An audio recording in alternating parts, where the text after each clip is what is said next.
Hi friends, నమస్తే. నా పేరు కుమార్. మీరు చూస్తున్నారు ఎంజాయ్మెంట్ యూట్యూబ్ ఛానల్. ఫ్రెండ్స్, ఈ రోజు మన దగ్గర ఉంది rubber sheller cum polisher mini rice mill అనమాట. సో ఇది మనకి ఒక కొత్త మోడల్. ఇది వచ్చి ఆల్మోస్ట్ 2 ఇయర్స్ అవుతుంది. సో దీనికి ముందు మోడల్స్ ఏంటంటే 640 గాని, 600 గాని, అలాగే 670 మోడల్స్ ఉన్నాయి. సో వాటికి దీనికి డిఫరెన్స్ ఏంటంటే ఈ మిషన్ లో మనకి డైరెక్ట్ ధాన్యాన్ని ముడి బియ్యంగా ఆడించుకోవచ్చు, పాలిష్ బియ్యంగా ఆడించుకోవచ్చు అని చెప్పేసి మోడల్ అయితే రావడం జరిగింది. సో ఆ మోడల్స్ ఏంటంటే ఓన్లీ పాలిష్ బియ్యం వస్తాయి, తౌడు ఒక కలిపి వచ్చేస్తది. సో దీంట్లో మనకు ఆ ప్రాబ్లమ్స్ అన్నమాట. సో ఇందులో మనకు చేసే వర్క్ డీటెయిల్స్ అయితే ఫస్ట్ తెలుసుకుందాం. సో మనం ఇందులో ధాన్యం వేసుకుంటే రబ్బర్ షెల్లర్ లో ముడి బియ్యం ఆడిస్తుంది, ముడి బియ్యం తీసుకోవచ్చు. అలాగే పాలిష్ బియ్యంలో పాలిషర్ లో పాలిష్ బియ్యం తీసుకోవచ్చు. అయితే దీంట్లో మనకు వచ్చిన చిన్న చిన్న పాయింట్స్ ఏంటంటే, మైనస్ పాయింట్లు ఏంటంటే, ఇది రబ్బర్ షెల్లర్ ముడి బియ్యం కోసం అని తయారు చేయడం జరిగింది, కానీ ఇందులో మనకి బొడ్డు గింజలు అన్నది వస్తూ ఉంటాయి అనమాట. సో పాలిష్ కూడా మనకు నచ్చినట్టు పెట్టుకోవడానికి అవ్వదు. అలాగే చూసుకుంటే రబ్బర్లు కూడా చాలా గమ్మున అరిగిపోతా ఉంటాయి. అలాగే బ్లోవర్ కూడా గమ్మున అరిగిపోతుంది. పాలిష్ కూడా మనకు నచ్చినట్టు అడ్జస్ట్ అయితే చేసుకోలేం.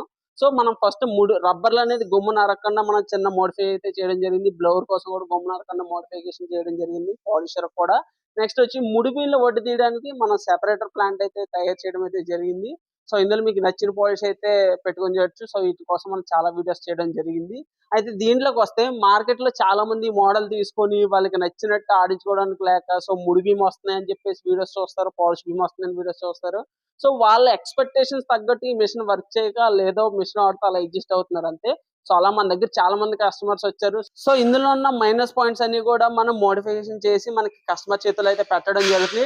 డైరెక్ట్ మిషన్ కంపెనీ దగ్గర నుంచి వస్తే డైరెక్ట్ అదే మిషన్ కస్టమర్కి అమ్మడం కాకుండా సో మనం దీన్ని ఓపెన్ చేసుకుని ట్రయల్ చేసి సో ఇందులో ఏం మైనస్ పాయింట్లు ఉన్నది మనం ప్రతిదీ పాయింట్అవుట్ చేసి సో దాన్ని రెక్టిఫై చేసి కస్టమర్ చేతులు అయితే పెట్టడం జరుగుతుంది. ఇచ్చేసి అమ్మేయడమే కాకుండా సో నెక్స్ట్ కస్టమర్కి ఏ ప్రాబ్లం వచ్చినా మనం చూసారు కదా, ఇదంతా ఫ్యాక్టరీలో మనం ఎప్పటికప్పుడు డెమో చేస్తూ ఉంటాం, అలాగే వీటిపైన ఎక్స్పెరిమెంట్ చేస్తూ ఉంటాం. సో అందులో ఏ ప్రాబ్లం వచ్చినా అనేది మనకు తెలుస్తుంది అనమాట.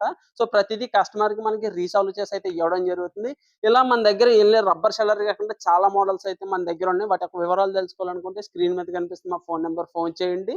అలాగే ఈ రబ్బర్ షెల్లర్ కోసం ఇంకేమైనా తెలుసుకుందాం అనుకుంటే మన ఛానల్ దీని వర్కింగ్ వీడియోస్ కూడా ఉంటే చూడొచ్చు. మన ఛానల్ ఎవరైనా కొత్తగా చూస్తున్నట్టయితే లైక్ చేసి, షేర్ చేసి, సబ్స్క్రైబ్ చేసుకోండి.